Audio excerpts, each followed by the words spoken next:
My name is Dave Harvey. I'm the Director of Environment, Health, and Safety for the Greenbrier companies, and we manufacture mainly rail cars, but at our Portland, Oregon facility at Gunderson, we also manufacture marine ocean-going barges. I've been working in the environment, health, and safety industry now for not quite 30 years. We're actually in a higher injury rate type of industry. We have somewhere in the vicinity of 10,000 manufacturing employees. Then a lot of those people, almost all those people, are doing things like welding. And so at least for me, when I look at AdFlow, to me it evens the playing field. They really do look for situations where the company doesn't just say safety is important, they actually do things that prove it's important. And certainly for an employee, I think the easiest way to have someone show that it's important is when an investment is made. When we invest in AdFlow, when we invest in the PAPRs, then we're in a situation where now we long-term should be able to achieve any number that any industry can.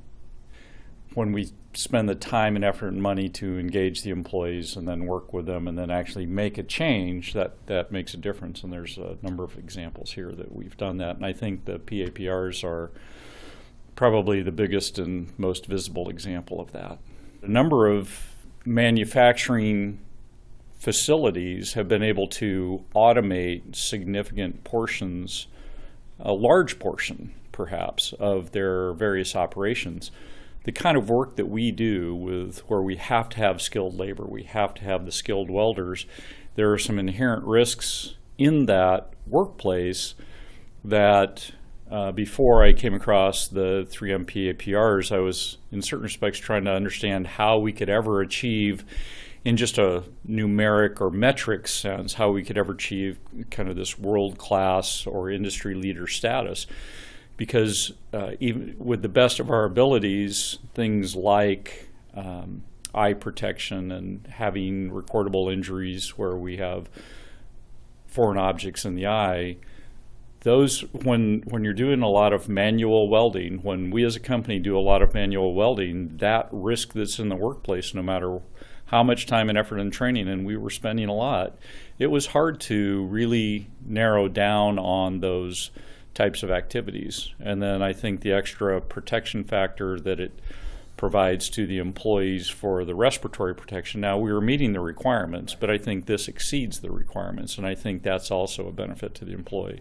We believe that there's also a productivity increase associated with the use of the PAPRs because there's greater comfort level, the people don't get as tired during the end of the day, they aren't using the negative pressure respirator, it's the air flow that provides the protection, et cetera. What I was pleasantly surprised by when the presentation came in is that, at least on the surface, when we were initially looking at it, and the reason that we wanted to look at it more was the fact that a lot of the issues that we've heard about or perhaps even experienced really are situations that have been resolved, and I call it the next generation of these PAPRs, where it's actually more comfortable to wear. It's lighter. The battery life is such that it should last for the entire shift, I suppose, depending upon the length of the shift, but it should last the entire shift. And so a lot of the issues that people have expressed in the past are just not issues anymore. It works great for 3 hours, it works great for 2 hours, it works great for 8 hours. Does it work great for 2 months? And they did. Certainly part of the feedback was it would be nice to perhaps not have to have all of my facial hair gone. It doesn't mean, in Portland, large beards are very in vogue at times and can't have one that large, but you can certainly have some facial hair, whereas in the past that just wouldn't have been able to have a good fit in the fit test. And then we're doing work inside the hulls. You know, we're in Portland, Oregon. It doesn't get as hot here, but especially when the sun's beating down on it and when it's in July and August, there are still a number of days that it's in the 90s, and there are at least a few days that it's over 100, and that doesn't mean that we can just stop work. And so for us, I think it's a big deal because otherwise, from a heat stress point of view, we have to rotate people in. We have to manage and control the length of time that they can be in certain situations where if it's too hot, then we might have to rotate them out, or do in fact rotate them out, or on a much more frequent basis. And so we rotate them through different positions.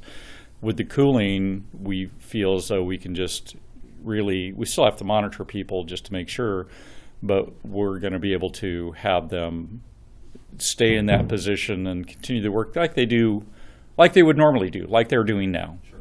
Those are the activities that we have to do, and with the PAPR, then we're in a situation where the extra level of protection, the integrated unit, it's a lighter unit, it provides a reason for the person to always have the right equipment in the right place.